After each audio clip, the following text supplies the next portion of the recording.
You are listening to Radio Free Humanity, the Marxist-Humanist podcast. My name is Brendan Cooney. And I'm Andrew Kleiman. To hear more episodes of Radio Free Humanity, to read more about the issues discussed, or to join in the conversation, please visit Marxist-Humanist-Initiative.org. You can also make a donation to the podcast there on the website. On today's episode, we discussed a 1946 essay by Raya Dunayevskaya called The Nature of the Russian Economy, in which she talks about her thesis that the USSR was a state capitalist society. While our podcast is hosted by MHI, the views expressed by the co-hosts and guests of Radio Free Humanity are their own. They do not necessarily reflect the views and positions of MHI.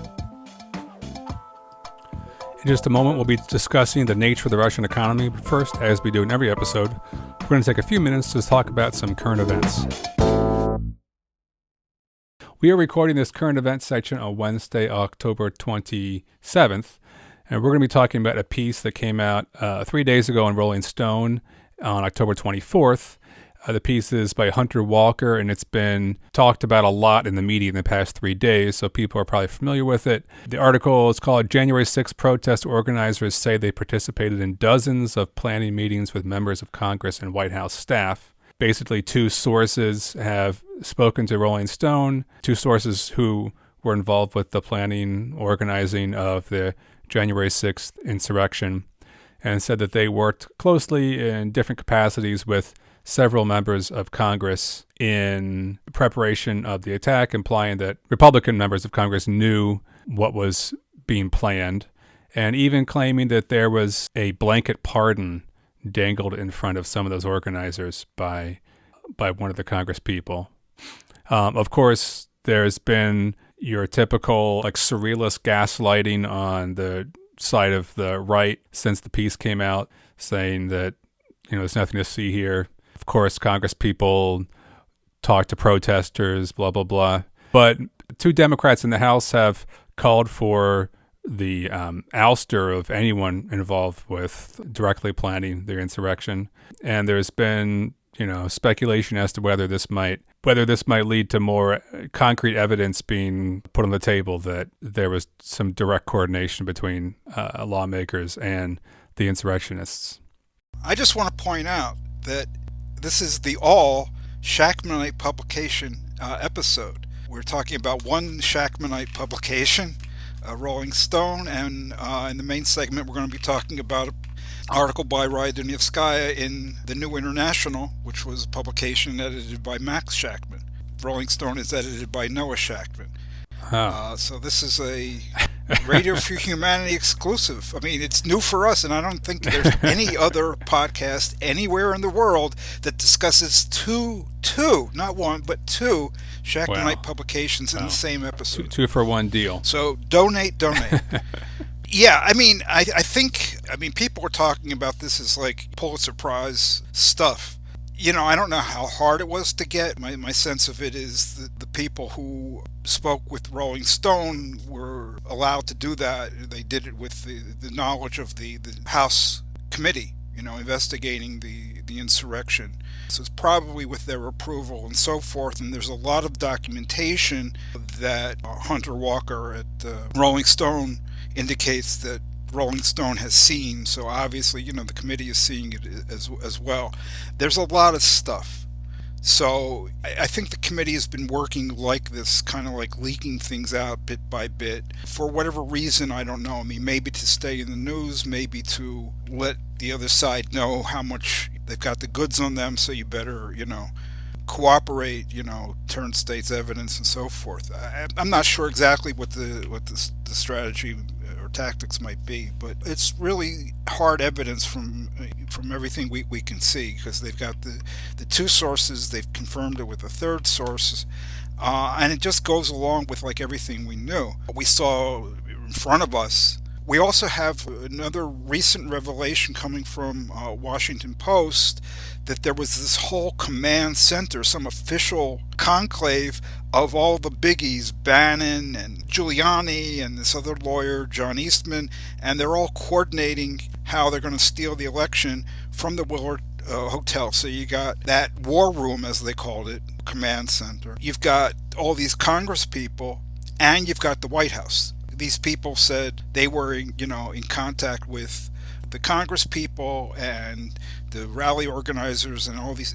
It was all connected. So it was like this multi-pronged operation, thought out, very sophisticated. It wasn't just, you hear Marjorie Taylor Greene, you might think that she's a wacko. Well, she is a wacko, but she's not a wacko just, working on her own. Yeah, a piece like this has like some new revelations and then also has sort of old information that we already knew. And of course, we can probably guess a lot of the involvement and coordination based on just the behavior of lawmakers around that period last January. But I do have to say that every time new revelations come out, it's like more surprising, like the scale and the audacity of the coordination. Just like, on the first day or two after the riot, one had one impression of how bad it was, but as more and more footage and documentation of the insurrection came to light, it was like even more shocking and disturbing how crazy the entire incident was. I mean, it really was a coordinated attempt to overthrow the United States government by all sorts of actors within the government and outside of the government. Right. And I think one of the most important things about the organization and different kinds of people, Congress people, non-White House people, the White House people, the Orange Slime himself was involved. What this does is give the lie to the current spin. We were just challenging the certification of the election. We were just asking questions about whether this state's electors should be certified because of this problem and that problem. The thing is, there's this insurrection going on outside and breaking inside. At the same time that these people on the inside are doing their legal stuff challenging the certification, they are giving the insurrection time to organize and grow, and fight the cops and breach the Capitol building while they're doing this. Okay, so these are not two unrelated things. This idea, we were just engaged in this legal activity and we spoke at this legal rally. Well, yeah, you let the grunts be your stormtroopers and you don't dirty your hands. I mean, Orange Slime went back to the White House after he says, I'm going to march down there with you. No, he's not that stupid. So everybody's got their role, okay? But that's the way, these things work. People do their roles. So it was one big, very coordinated effort. Yeah, and a lot of this information we already know. We know that Mo Brooks was wearing body armor when he spoke before the insurrection. We know, that members of Congress were tweeting out Nancy Pelosi's position while a mob was looking to kill her. It's just frustrating how slowly this entire process is taking for some kind of consequences to befall these Republicans. And we're kind of running out of time. Yeah, I mean, January of 23, if the Republicans take control of anything, that's the end of this, So, especially if they take control of the House, they're trying to run it out. But these things take time. I remember Watergate, which was like a really slow drip of information that we're getting drip. In retrospect, you get the story and it's all put together. The highlights, and it's very clear. At the time when it's happening, it's a mystery. It's that's the way these things are. Well, it just seems like we're in this era where Republicans just do their crimes out in the open and say they're not crimes, and then the rule of law has to kind of scramble to find some way to hold them accountable for these increasingly audacious acts of illegality. And we're running out of time before democracy collapses and any chances of accountability fall apart. Yeah, and they've got enough judges. Trump, that was kind of his last gasp thing, was let's kick this over to the Supreme Court. But even some of the lower courts, they've got a lot of their people embedded throughout the legal system. I mean, it's amazing, given all of that, how poorly they did challenging the election results in the courts. But I think they're taking care of this right now. They're showing, here's what happens to you if you don't absolutely toe the line. We're not going to allow Republicans to deviate from this. So as I mentioned at the beginning of this segment, Some members of Congress have called for these collaborators to be kicked out of Congress. One of them was AOC. She had a tweet yesterday. Andrew, you have that tweet in front of you, right? She wrote, "Any member of Congress who helped plot a terrorist attack on our nation's capital must be expelled. This was a terror attack. 138 injured, almost 10 dead. Those responsible remain a danger to our democracy, our country, and human life in the vicinity of our capital and beyond," etc. A lot of people, Representative Cori Bush, another, major progressive in the Democratic caucus in the House, she tweeted a reminder about her resolution proposing an investigation and expulsion of any members who may have helped to incite the riot. There's a real split taking place between, the Glenn Greenwalds of the world and Platypus and Ben Burgess, and those people were saying, it was a protest that got out of hand, and the guy from Platypus, we talked about this on an earlier episode, talking about these insurrectionists, they entered the Capitol building, as if it was like a guided tour and so forth. And, these folks that were in danger and still are in danger, I don't think that they're to the right of Platypus or Burgess or certainly Greenwald, and they're like, no, this was terrorism and we got to get rid of these people. The tragedy is they're not going to be able to pass a resolution to expel these folks. Because they don't have enough votes. Because you need a supermajority in the House to do that. Only something like conviction and criminal charges or something would do it, and then only maybe. Looking at these kind of procedural things and the Justice Department, these people are not going to be able to get us justice. It's going to have to come from organization from below, and we can't look to the Democratic Party for that, I don't think. That's not what they're about. We need to organize ourselves and be able to fight these people by the means that are necessary to fight them. You can't fight with two hands tied behind your back and blindfolded. And that's the strictures under which the Democratic Party is saying when they're going to operate. It's crazy. Well, that's all the time we have for this current events section. Up next, our discussion of the nature of the Russian economy. We are recording this conversation on October 25th, and we're going to be talking about a piece from 1946 by Raya Dunayevskaya. The piece is called The Nature of the Russian Economy. And in this essay, Dunayevskaya lays out her argument for why she interpreted the Soviet Union as a state capitalist society. In order to do so, she really had to delve deeply into essential categories of what constitutes a capitalist society, to be able to distinguish the different phenomenal forms of capitalist societies from each other. And so we're going to be going through some of the main parts of that argument in our discussion today. I will put a link to the piece in the description. Andrew, I think you might have some better explication of the historical context in which the essay was written. Do you want to go through that now? This nature of the Russian economy is one of three pieces that all kind of go together. There's the analysis of the Russian economy, which is a statistical analysis of the direction of development, the direction of growth of the Russian economy under Stalin, where the source material is the Russians' own 5-year plans. Okay, that's the analysis. And the problem with just reading the analysis is if you don't understand the theoretical context, it doesn't mean much. It just sounds like, oh, it's very interesting, they're increasing means of production and not so much consumer goods. Of course, that means the workers are starving, but, hey.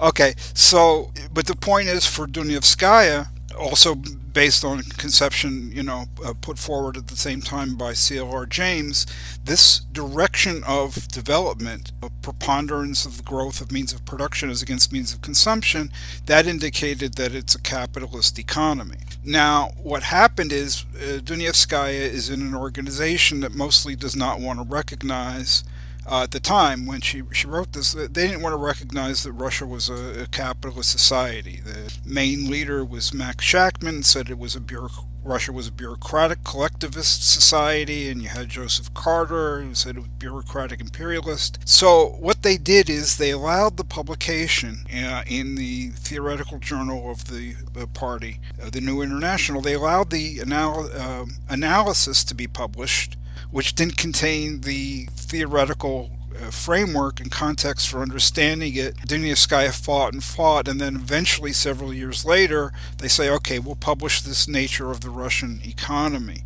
And there's a third piece called Labor and Society that Dunayevskaya viewed as, all three things: labor and society, the nature of the Russian economy, and the analysis of the Russian economy. All of them she viewed really as one study. And then labor and society is more of a very philosophical, longer-term overview of the place of labor in various societies.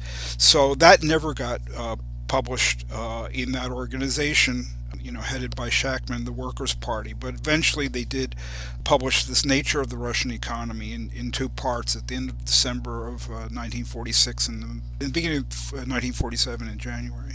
So I think one of the hardest things for people who aren't familiar with Dunayevskaya's thesis about state capitalism in the USSR, I think one of the first obstacles people have to understanding the concept is understanding how a planned economy could be capitalist. Not just on the left, but on the right as well, or just in like mainstream economic discourse. Usually planning and markets are counterposed as these polar opposites, and socialism is associated with planning, and markets are associated with capitalism. So a piece like this, I think, is maybe surprising to people, and it makes them have to question this basic counterposition of planning and markets in order to get to some deeper economic categories. I guess the short version of what she's arguing here is that the planners in Russia ended up doing exactly the same thing that the markets would do. And that therefore implies that there's more fundamental economic laws in a capitalist society which can be executed by planning or executed by markets, but which are not determined by the presence of markets or planning, but are more fundamental. I mean, I grew up in an era of the so-called mixed economies, right? This situation doesn't change that much, but people give it different names. But when I was an undergraduate economics student, in economics, I took a course in comparative economic systems. And it was like indicative planning in France, indicative planning in Sweden, indicative planning in Norway, indicative planning in Denmark, it was just all of the Western European countries had planning. It wasn't the same exact kind of planning as in the USSR, but there was economic planning, and Dunayevskaya points out that there was planning in Nazi Germany and in Japan under the government that was allied with the Nazis and so forth. So it's not that the capitalist countries don't plan. There's a matter of degree, but here's, I think, the fundamental issue. What is it you mean by planning? In this piece, towards the end, Dunayevskaya quotes James, J.R. Johnson, her co-thinker, C.R. James, and he writes, "The experience of Stalinist Russia since 1936 has exploded the idea that planning by any class other than the proletariat can ever reverse the laws of motion of capitalist production. Planning becomes merely the statified instead of the spontaneous submission to these laws." So planning becomes merely the statified submission to the laws of motion of capitalist production. So it's a question of who's in control. Are the planners in control of the motion of their economy, or are the laws of capitalist production in control, and the planners just trying to do the best they can within the confines and the framework of those laws? I can plan to bail out the water from the basement, after it floods. What kind of planning is that, right? So I think that's the essential question here. Yeah, I mean, sure, you can plan how you respond to economic necessities over which you have no control, but is it planning if you have no control over those economic necessities? As she describes in this piece, all these features of the Russian economy. The fact that the workers become poor as the intelligentsia becomes richer, the fact that workers have to be compelled to work, the fact that the law of value operates and prices correspond to the law of value, the basic investment decisions taken by the state in terms of investing in means of production or consumer goods. These all are completely mirror the sort of features of what were called free market capitalist economies. So the fact that the planners were forced to make the same decisions that capitalist states were, or capitalist countries were, is evidence that they were compelled by the same internal logic of capital that capitalist countries were, or other capitalist countries were. I think that this is a very important point, and Dunayevskaya was writing this in a polemical context where, the Workers' Party had mostly conceptions that Russia was not capitalist. It was said to be bureaucratic collectivist, bureaucratic imperialist, and they would say, oh, well, this is, because the bureaucracy is a bureaucracy and we need a political revolution and so forth and so on. I think she does a very good job of showing why, putting the case for why it's the case that these are economic necessities, just as you said. It fundamentally goes back to the question of the direction of Russian development. The direction of development was such that industry grew and consumer production did not. Industry grew at the expense of consumer production. That's the faster growth of the means of production as against the means of consumption. Once you've got that, of course, you don't have the consumer goods. Of course the workers have to be squeezed. So it's not just like some accidental or feature. It's not due to the ill will of the people in control of the economy. It's the fact that the direction of development makes it inevitable. I thought that her discussion of how labor is compelled to work more was really interesting. She talks about the reserve army of labor and how there was definitely a reserve army of labor in the Soviet Union. And she talks about Stakhanovism and the fact that people were basically working like piece rate labor, where they were rewarded for working faster. And these are like the hallmarks of capitalist production, are the fact that people are compelled to work because they can be replaced by the excess labor pool, the reserve army of labor, and the fact that incentives are put in place to make people work harder and to reward people who can work harder. This is like exactly what happens in capitalist production, and it's exactly what happened in production in the Soviet Union. Yeah, in Capital, in Volume 1 of Capital, Marx says that piece rates are the form of payment most fitting to capitalist production because it makes the worker an accessory in her own exploitation. In other words, in order to get more pay, you drive yourself in addition to the bosses driving you to produce more, work harder. So piece rates in general and the Stakhanovite emulation, everybody should strive to be just like Stakhanov, and the special privileges and pay given to Stakhanovites, it was all meant to increase the rate of exploitation through people just working harder. There's this discussion earlier in the piece where she talks about this argument the Stalinists made that the Soviet Union was not governed by the average rate of profit, which the Stalinists called the law of capitalism. In other words, instead of investment just flowing to whatever industries are the most profitable, the state directed investment, and sometimes investment went to industries that were less profitable, they claimed. But Dunayevskaya's critique of this is really interesting. I mean, first of all, I think she points out that calling this the law of capitalism is a little bit inadequate. I was going to say much. It's a little bit much. It's a little inadequate, right? Yeah. I mean, but I think the main point that she's getting at is that the consumer-producing industries showed a high rate of profit for a phony reason. And that was because of the high turnover tax imposed on consumer goods.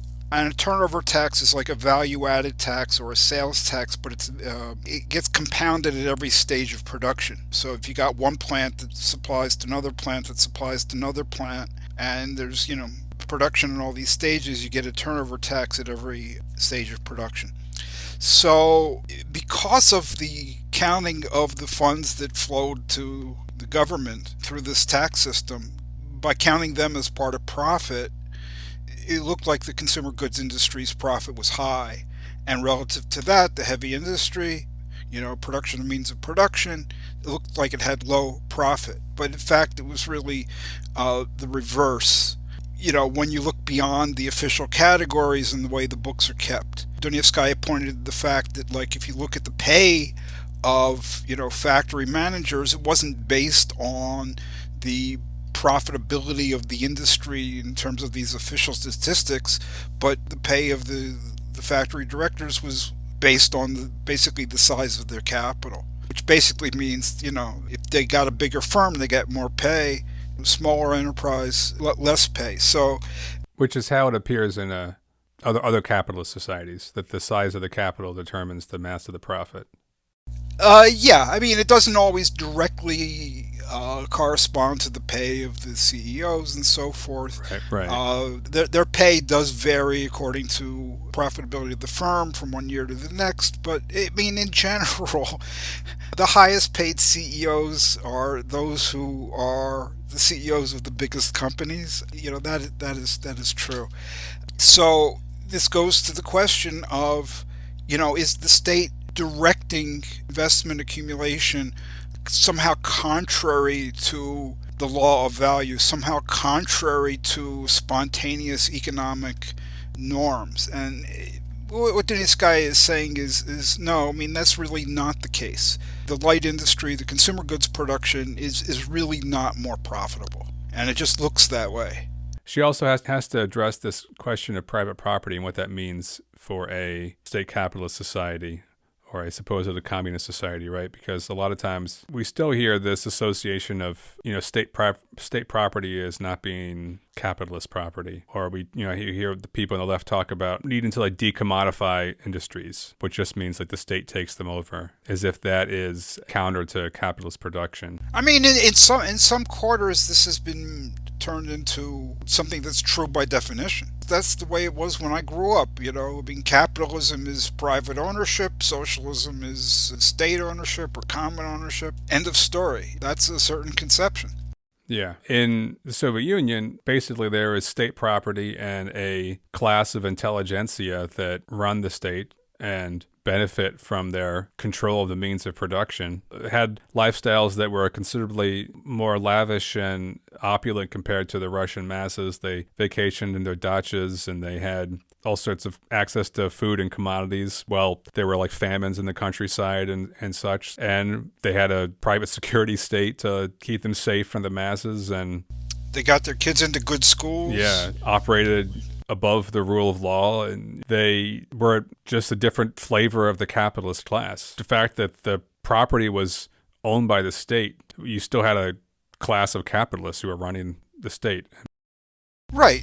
I mean, there is a difference between them and classical Western capitalists. These people are not legally the owners, and their income is not, legally speaking, income from ownership of property. Dunayevskaya points out in the same piece, you've got the head of some big steel company, and he's a CEO, and he's an employee just like the steel worker. And so he gets salary, the worker gets wages, but this is just legal nonsense. The CEO is getting some of the surplus value. Some of the property income generated in production. It's not income from work. I mean, I think the problem that we face is we can point to fact after fact after fact. On the other side, we'll come up with differences, this isn't exactly the same as in classical capitalism. Well, yeah, it's not exactly the same.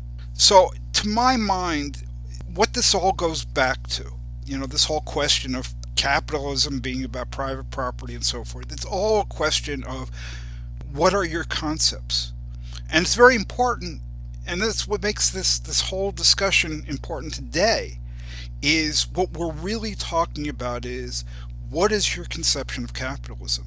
And what is it you're fighting against? Is it just that you don't like people who have private ownership? Or are you talking about a whole different society in which the direct producers are in control and there are no economic laws over which nobody's got control that are in fact really dominant and really running the whole show. So this is the kind of thing that just has never been discussed on the left, still doesn't get discussed on the left to any real degree. What is capitalism? What is this enemy that we're fighting? What needs to be changed to make it different? What are we for and what are we against? So to my mind, it's a very important set of questions, but it's not something that can be answered purely by reference to facts, because it's really a question of what is your understanding of the facts. So I mean, this is why the Dunayevskaya and James and them didn't make any headway, within the Workers' Party, didn't make any headway within the Socialist Workers' Party that they were in before and then after, because these people had a fundamentally different conception of what capitalism is, and what that really means is they had a different conception in the end of what they're against and what they're fighting for. Yeah, I'm glad you said that, because I think sometimes the question of the mode of production in the Soviet Union sounds like an academic question, but I see echoes of this discussion like all the time when I'm reading, say, like Jacobin magazine, and or hearing people's proposals for like eco-socialism or something, and I hear... Or the decommodification, which Yeah. you mentioned, yeah.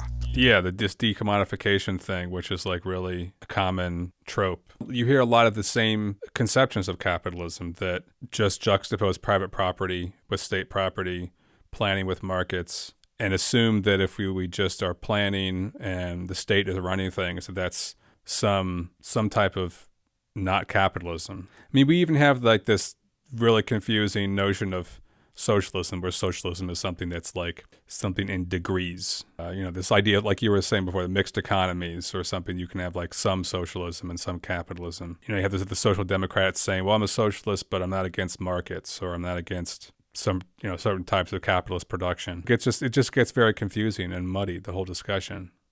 Yes, very much so.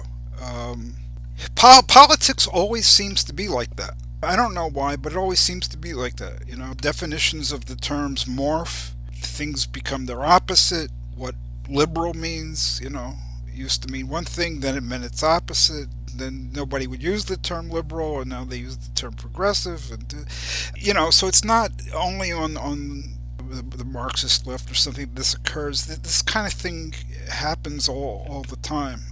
For some reason, I don't know. To my mind, the fundamental problem with all of these conceptions that would say, Russia was not capitalist society.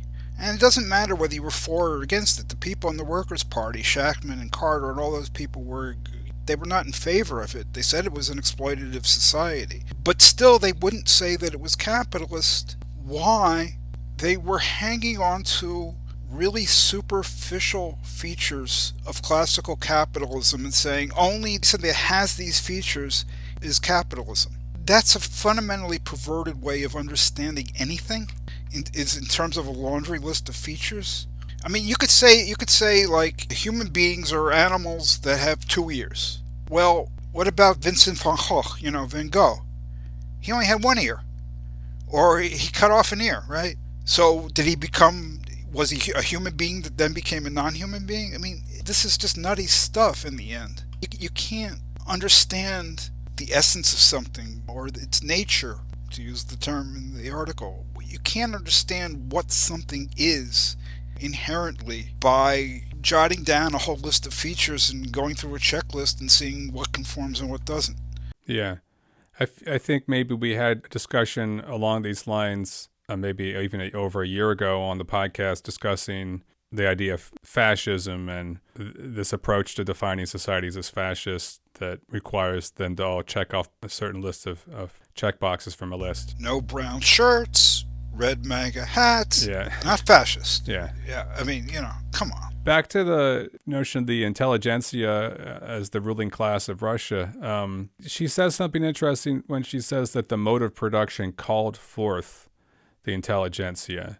And I think that statement maybe helps a little bit with this dispute over the nature of the mode of production and the Soviet Union, because it's sometimes you get a narrative about the USSR in which, it's just the problem is just that like bad people took over, then bad things happened in the society. But she's not making that kind of argument. It's not just that like some bad people took over. She's saying that this ruling class is something that was produced by the mode of production, that there were these pressures on the Soviet Union to conform to the law of value and to produce surplus value and to discipline labor to produce more surplus value, and that in that sort of society, a ruling class is inevitably produced. Yeah, and in her book, Marxism and Freedom, which was published about a little bit more than a decade after this article appeared, she extended that when she talked about how Stalin came to power. It's the same basic conception, but she said, Stalin did not create, this monstrous totalitarian society. It created Stalin. He was the kind of leader adequate to what was happening in Russia. If you were going to industrialize in hothouse fashion with the workers having no power, that's the kind of rule that you needed. And, they were able to generate the kind of leader for decades who fit the bill.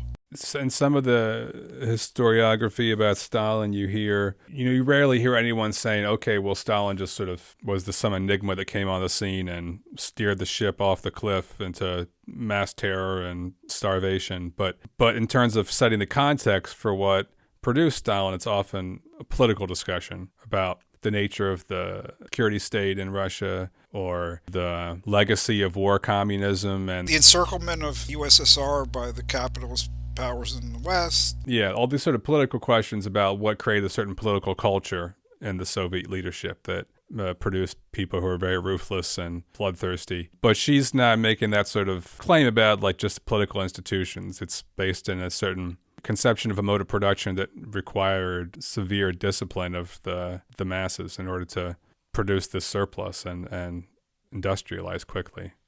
Absolutely correct, yeah. Hey, we're going to return to this conversation in just a moment, but first, as we do in every episode, we're going to take just a few minutes to hear from Anja Clark, Organizational Secretary of Marxist-Humanist Initiative, the organization which sponsors this podcast.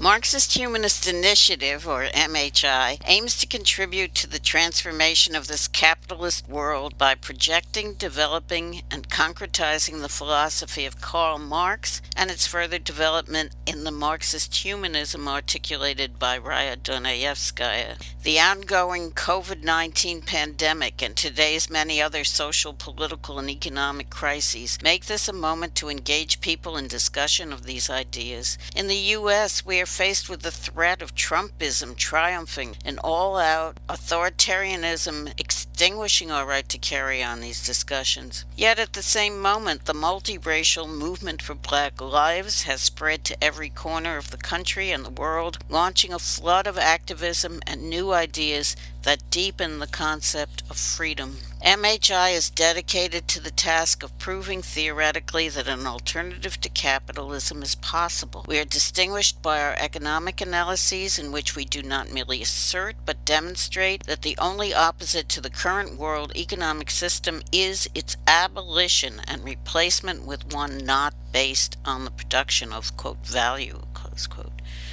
Because capitalism cannot be fundamentally reformed, attempts to reform it lead to an intensification of state capitalism, not to socialism. We are not a political party, nor are we trying to lead the masses who will form their own organization and whose emancipation must be their own act. But we have seen that spontaneous actions alone are insufficient to usher in a new society. We seek a new unity of philosophy and organization in which mass movements striving for freedom lay hold of Marxist philosophy of revolution and recreate society on its basis. Our ideas and actions, as well as our structure and rules, are guided by the interests of working people and freedom movements of people of color, LGBTQ people, other minorities, women, youth, and all those around the world who are struggling for self-determination in order to freely develop their own human natures. We have no interests separate and apart from theirs. To this end, we open our website to the widest possible dialogue with people around the world We intend to practice as well as espouse a two-way road between our organization and people outside it as essential to developing a single dialectic in the relationship of theory to practice, and as the way to assure the survival of Marxist humanism. Please join us.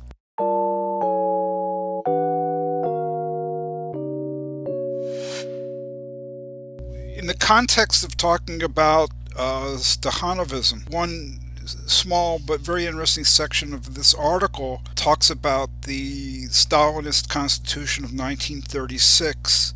One aspect of this constitution that she refers to here is the principle of paying workers, and she says the new slogan put forward by the government of the USSR was from each according to his abilities to each according to his labor. And the way that's phrased sounds so much like what Marx is talking about as the principle of distribution in the lower phase of communist society when he speaks of this in his critique of the Gotha program.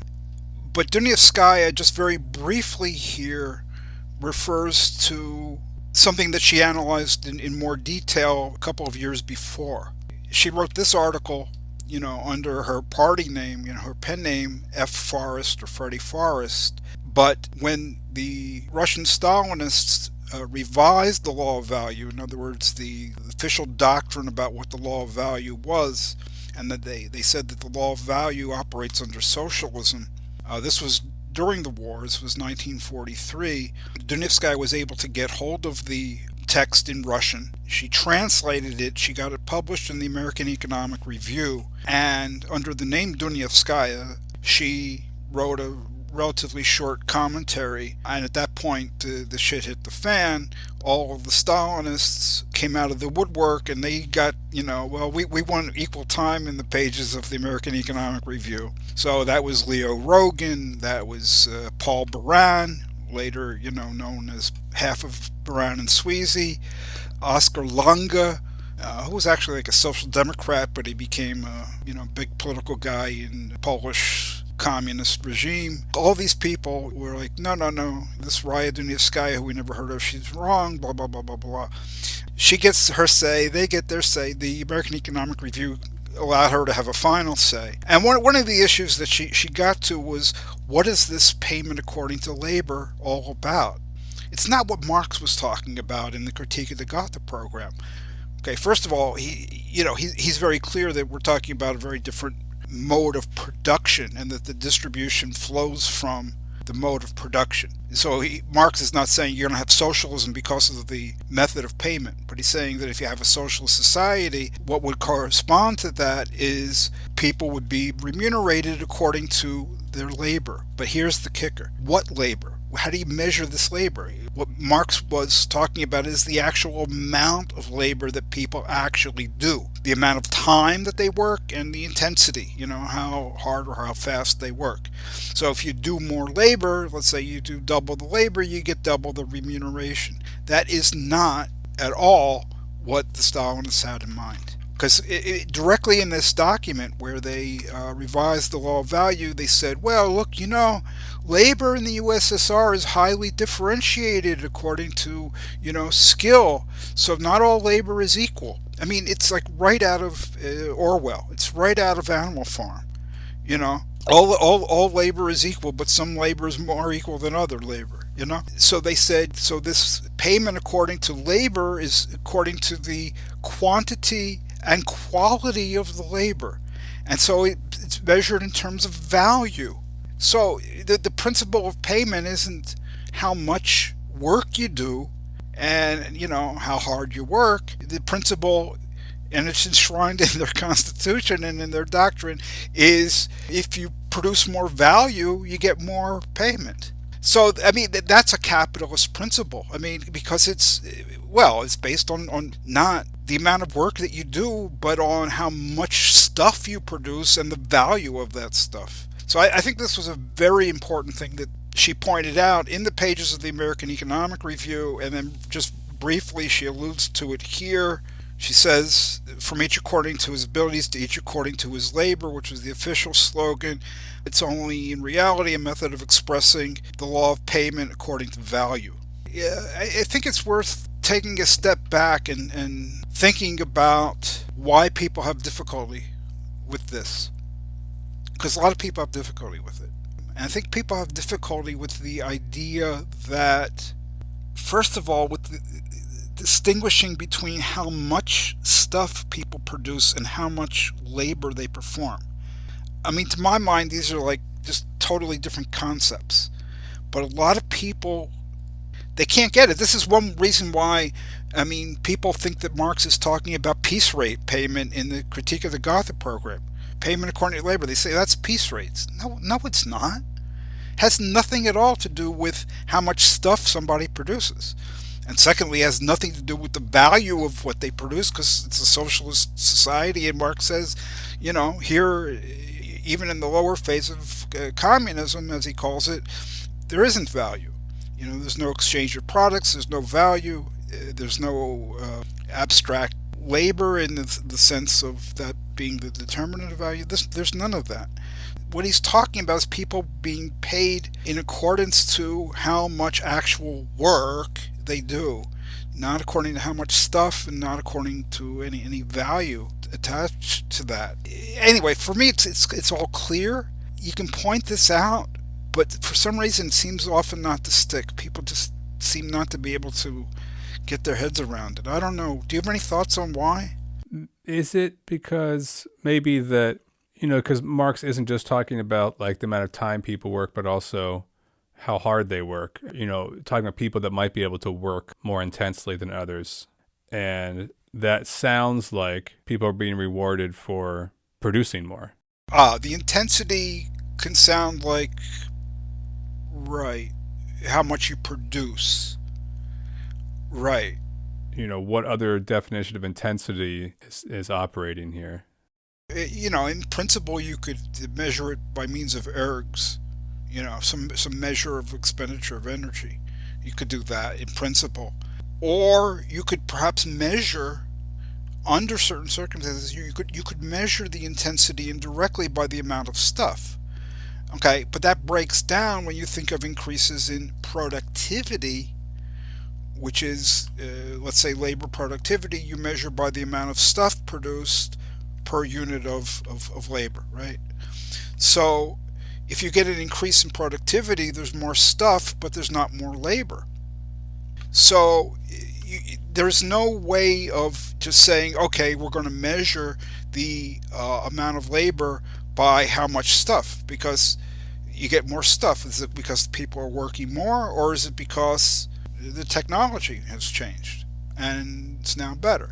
So despite all the measurement problems, and there are measurement problems, you could maybe approximate under limited circumstances how much work people do, not only by time, but by how much they produce. It breaks down as soon as you begin to talk about increasing productivity. So sure, Marx is saying, you work more intensely, harder, you've done more labor. In a lower phase of communism, you're going to be entitled to more remuneration. But the same holds true with regard to time. You work longer time than somebody else. Some people are capable of working longer hours than other people. You work longer, you will have done more labor, and by virtue of that, you will be entitled to take more stuff. So it's not different in principle. The intensity and how he treats intensity and how he treats time, and in terms of contributing to the amount of work that's done. But especially on the very far left, you get these criticisms of what Marx says in the Critique of the Gotha program, like it's some piece rate scheme or something. I don't know. It's not at all. So, Andrew, you already mentioned that in 1943, the Stalinists revised their constitution and claimed that the law of value did operate in the Soviet Union. I'm trying to remember what the argument the Stalinists made was about why that wasn't capitalist. Because the state directs or influences or manages the operation of the law of value to achieve socialist goals. I see. So it's something like that. I don't have the exact formulation, but that was the line they were putting forward. In other words, for instance, there's the law of value, but we direct capital investment away from the consumer goods industries towards the heavy industries, because that's the socialist goal of that kind of thinking is that they're able to use the law of value in the interest of building a socialist economy, rather than the law of value using them to maintain capitalism in existence. So then Dunayevskaya gets into a discussion of how the law of value operated in the Soviet Union.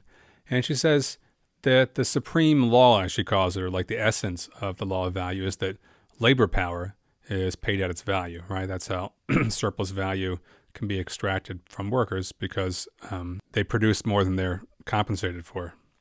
And in order for that to happen, the total price of consumer goods has to be equalized with the total amount of wages. And so she goes into a discussion of how those prices were dictated by the need to sell labor power at its value. I mean, why is she saying this is like the essence or the sine qua non or whatever?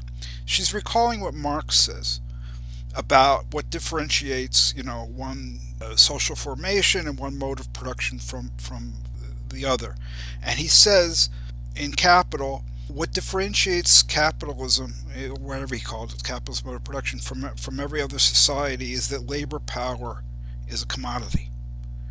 Okay, there were commodities, prior to capitalism, but only with capitalism is the commodity form the be-all and end-all general form of all production. Everything produced is a commodity, and the key thing that makes everything commodified is that people's ability to work, their labor power, is itself a commodity.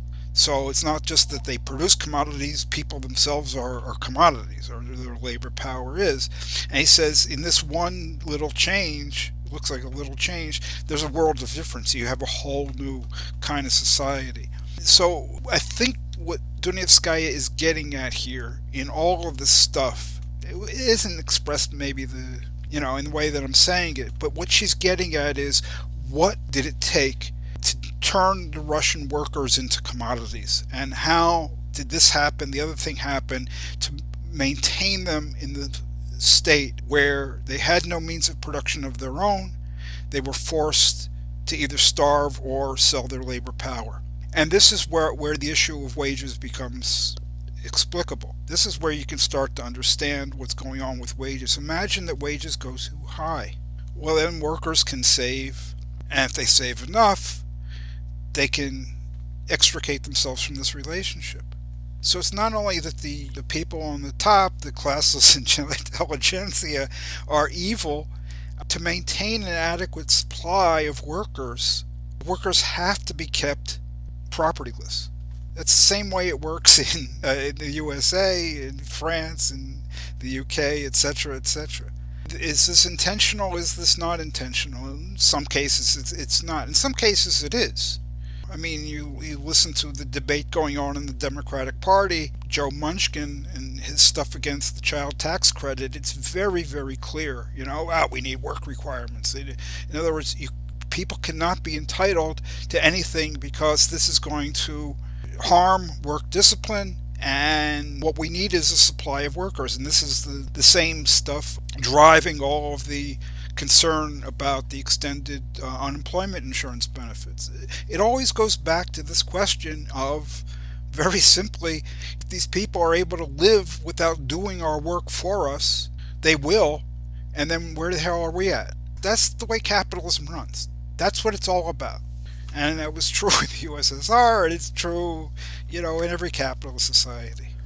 We should probably also point out to those who haven't read the article, the nature of the Russian economy yet, that Dunayevskaya takes the time to engage with theoretical opponents on this issue of state capitalism in the article. A lot of the stuff in the second part I found very interesting because it goes to theoretical questions within the Trotskyist movement at that time. And she really goes to town, Dunayevskaya does, on this issue of Trotsky having said, and basically you're getting the same conception within the Workers' Party majority, slightly different, but basically it's the same thing. Where you've got nationalized property, you've got a workers' state. In other words, where you have nationalized property, it cannot be capitalism. And she just refuses to accept this. She says this is just a fetish. As part of this, I thought one of the most important things she points to was Trotsky claiming that, quote, the property and production relations established by October, that is the October Revolution in 1917, still prevailed in the USSR. The property and production relations, and she says, which relations? Production or property? They're not one and the same thing. There's just a confusion in his thinking there, which for like a major theorist like Trotsky to have committed an error like that, it's first of all not accidental, but it's extremely glaring. She then says Trotsky always insisted the virtue of the nationalized economy was that it allowed the economy to be planned, and everything we've said about planning, goes to that issue of whether the economy was planned in the sense of Marxists traditionally having said, we need to overcome the anarchy of capitalism. We need to have an economy that's planned by human beings without these alien economic laws in command driving the outcomes. You didn't have planning in that sense. She says Soviet planning is no more than a brutal bureaucratic consummation of the fundamental movement of capitalist production towards statification. Andrew, I wonder if you could clear up something for me that's not totally clear in my mind about this article. On one hand, Dunayevskaya has this discussion of a passage from Marx where he talks about how the laws of capitalist production would still operate even if all capital was consolidated into one firm or, one state capital, which makes it sound like, the market is superfluous ultimately to the law of value operating in a society. On the other hand, in her discussion of Russia, she talks a lot about how the pressures of the world market impose themselves on the Soviet Union. She uses the example of the price of tractors and how Soviet leaders couldn't just arbitrarily, voluntaristically set prices, but they had to compete with more efficient manufacturers in other parts of the world. And so there was this competition that imposed the workings of the law of value on the society. And it's not clear to me how those two arguments relate to each other, because one makes it sound like competition in the market is not essential. The other makes it sound like it is. Where Marx said this is in Volume 1 of Capital, when he's talking about the accumulation of capital, specifically the law of the concentration and centralization of capital. And the key thing here is centralization, and that's his term for the total capital being held by fewer and fewer people. And he says that the limit of this in any given nation would be reached when the entire capital of the nation was in the hands of one single capitalist or one single capitalist company. And basically the argument by Dunayevskaya and James was essentially that's what you had in the USSR. The entire capital of the country, which remained capitalist, was in the hands of the state, which functioned as a single capitalist. So I think where you're going is this single capitalist worldwide, or is it within one nation? Well, Marx was talking there about one nation. That's the premise of the whole discussion. He wasn't saying you could have one single capitalist on a world scale. It's on page 779. He says, in any given branch of industry, centralization would reach its extreme limit if all of the individual capitals invested there were fused into a single capital. In a given society, this limit would be reached only when the entire social capital was united in the hands of either a single capitalist or a single capitalist company. So he actually uses the term given society, which I think he's referring to a nation, but it's hard to tell. It's not 100% clear. Right, but does it matter whether it's a nation or a globalized economy? That doesn't change the operation of the law of value. Here's the issue, though. The enforcement of the law of value. The law of value, you could say, is a law, but what makes it a law? It's not that God says, thou shalt accumulate, right? The law is enforced by something, and what it's enforced by is competition. And if you have one single entity throughout the world, how is it enforced?